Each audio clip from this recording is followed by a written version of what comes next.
All right. Jesus is Lord. Yes, sir. The word works, making a demand on God. Let's just look at 1 John 5:14.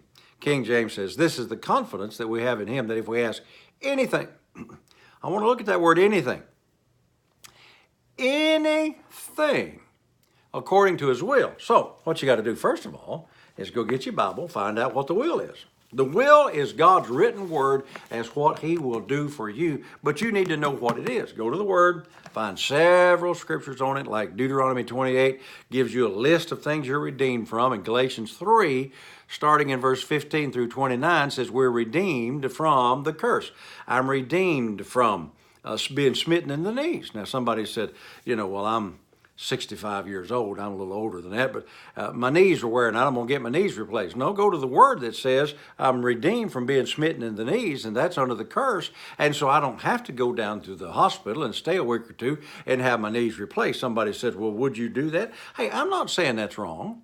I'm just saying I found out a much cheaper method, a much easier method, and that's spend a little time in the Word and confess what the Word says and receive healing for my knees. Every area of your body is mentioned in Deuteronomy chapter 28. Skin disease is mentioned there. All kinds of other problems mentioned there. My heart is fixed, trusting in the Lord, Psalm 112. So I don't have to go down because I've had a heart attack. There's just so much in there. But you go to the Word, you find out the promises of the Word, then you pray the promises of the Word, not the problem. Lord, don't you care? Well, no. He's already taken care of it, and he wants you to receive. Lord, don't you feel bad because I feel bad? No, he's not going to feel bad because you feel bad. He's already paid the price. All you got to do is desire healing more than the way you feel. Jesus said, speak to the mountain, speak to the tree. He didn't say talk about the mountain and talk about the tree, the problem. He said talk to them and move it. Get it out of your way. So, this thing about desire, what things soever you desire. Let me go back over here and show you what I looked this up yesterday. The word desire, if you go to the Greek, means ask and call for. I was real hungry the other day. I'm talking about, I'd been out doing some things all morning and just ate a little bite for breakfast, not a big breakfast, and I skipped lunch. I didn't have time to eat lunch. We were doing some other things, and I picked up the phone and called Pat. I said, it's about 3 o'clock in the afternoon, and I'd had a real light breakfast, just one little egg, piece of toast, and I skipped lunch and forgot about it really. And so about 3 o'clock, man, I got hungry. I'm not talking about just a little desire. I mean, I got hungry, and I got a little weak and began to shake a little bit. And I thought, what's wrong? And I finally thought, man, you're hungry. I wasn't 10, 15 minutes from the house, and so I picked up the phone. Hey, Pat, what are we doing for supper? And she told me, I said, put it on the table now. I said, I'm calling. Well, we don't eat till around 5:30. I said, I want mine now. Get in the kitchen and do it now. Well, why, honey? I am hungry. That's here a southern term. Hungry. Do you get that? Hungry. I said, I skipped lunch. I'm hungry. I need food. I want food now. I made a demand. She said, okay, I'll go in there and do it. I mean, it wasn't one of those meals that takes 2 hours to fix. And so by the time I drove up 15 minutes later, I could smell the food cooking, and I went in there. I sat down at the table. I got my fork and my knife, and I'm saying, I'm waiting. Hey, I'm waiting. I was making a demand. I was calling for it. And I wasn't willing to do with that. Did you have enough money to stop and get you a burger? I did. But I didn't want a burger. I wanted what she told me she was cooking. I don't remember what it was. But anyway, and so I made a demand and called for the timing. I got to eat, and I got to eat right now. I want it now. And so she put it on the table, man.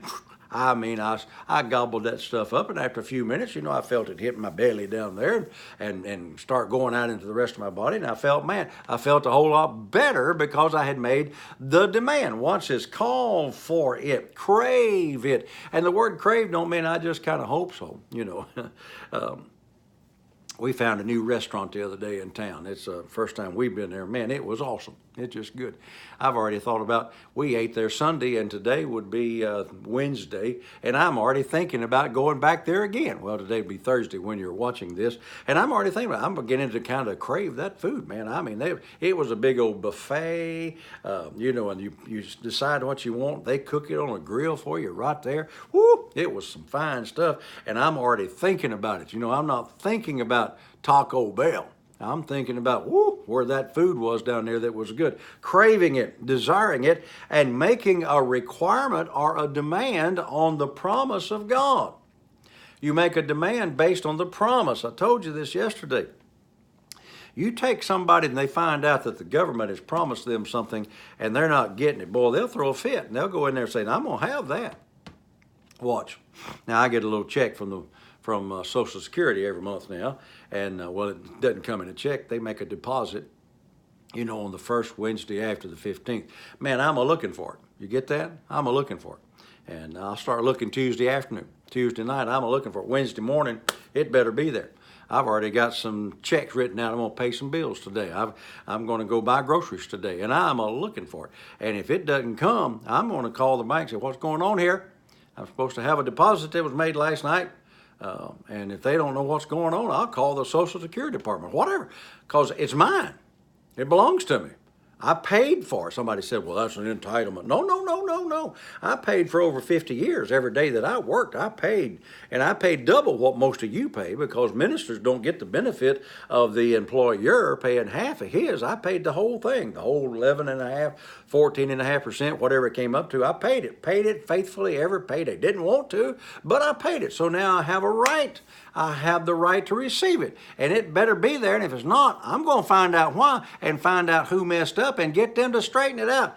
You got to have that attitude when you go to God in prayer. Not that you're ugly, not that you're saying, well, you know, what's gone wrong with you, but you got to know what your rights are, and then you got to be looking for it, and then you got to receive it. It's not just a wish, it's a desire, and God said he would grant me the desires, the whatever I want based on the promises, and I've gotten them all, and I got to go, saints.